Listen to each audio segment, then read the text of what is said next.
College football week was not particularly surprising. However, as is always the case, both professional and amateur observers had a lot to say about what happened on the field in Week 3. Some of them will inevitably turn out to be exaggerations. We're back Monday to provide context for the recent hype, most of which comes from one conference.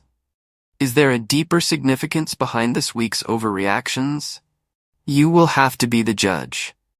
Georgia faces difficulties. Bulldogs supporters who have watched the film before don't generally share this opinion. Even in their most recent winning streak, Georgia has surprisingly struggled against one of their first SEC opponents. Though the Bulldogs often manage to turn things around and resume their status as a top 5 team by the conclusion of the season, there may have been more red flags, or yellow ones for that matter, than normal during Saturday night's grueling loss to Kentucky. Georgia's unusual incapacity to dominate the line of scrimmage on either side was the main cause for worry. The offense had only 12 first downs and 262 total yards, of which 102 were gained on the run.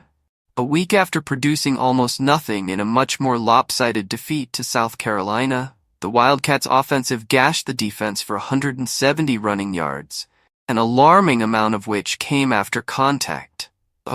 And the Bulldogs lost 85 yards due to 9 penalties, which surely infuriated Coach Kirby Smart and his staff even more. As we have said, Georgia often recovers from a shock like this, but as Ringo infamously said in Help, there is some haste involved in this. The Bulldogs are scheduled to play Tennessee at home and travel to Texas and Ole Miss, in addition to their murderer's row of a schedule that culminates at Alabama in 2 weeks. Let's just say that Athens will be hosting some lively practices on the next open day. Highs and lows. Week 3 college football winners and losers. Misery Index. Florida State's most recent breakdown highlights the Week 3 activity. Texas has a quarterback who can tear. Don't even go there. It's not worth it. With his thrilling performance in place of injured starter Quinn Ewers, Arch Manning gave Longhorns supporters a peek of a promising future.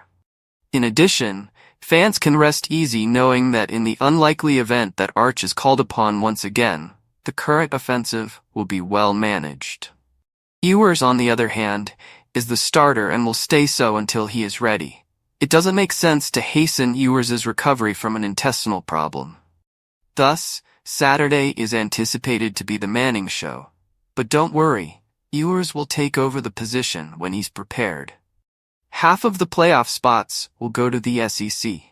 Now that we've gone fully SEC, we may as well continue.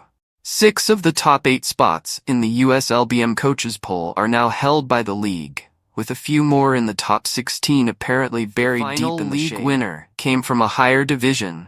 The other 5 teams could theoretically claim 5 of the 7 at-large slots. However, this situation comes with numerous constraints. First and foremost, the campaign is still less than 25% of the way done.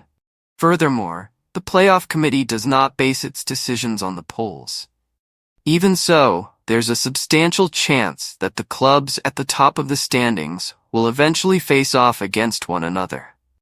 There is a quarterback debate at Texas A&M. With this one, there might be a little more smoke. Before the Aggies' crucial victory against Florida, Conner Weigman was forced out of the starting lineup due to a shoulder injury, and with redshirt freshman Marcel Reed leading the attack, it was much more dynamic. Compared to 13 points in the first game versus Notre Dame, the offense scored 33 points. Both on the ground and in the air, Reed was successful. He ran for 87 yards, scored another touchdown, and completed passes for 178 yards. Naturally, Reed may have more to consider from the less experienced SEC teams on the Aggies' next schedule if the Gators' problems are well documented. However, Weigman may find it more difficult to regain his job. Memphis is certain to make the playoffs. We repeat, polls do not determine playoff standings.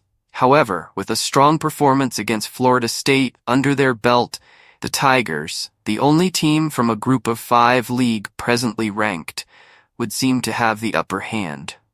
However, calling anything lock in mid-September is just too big a statement to make, particularly since Memphis hasn't even started its potentially dangerous trek through the American Athletic Conference.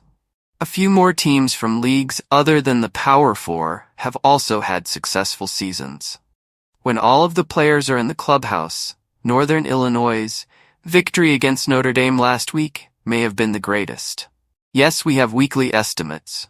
However, during this early stage of the campaign, please refrain from using terms like lock.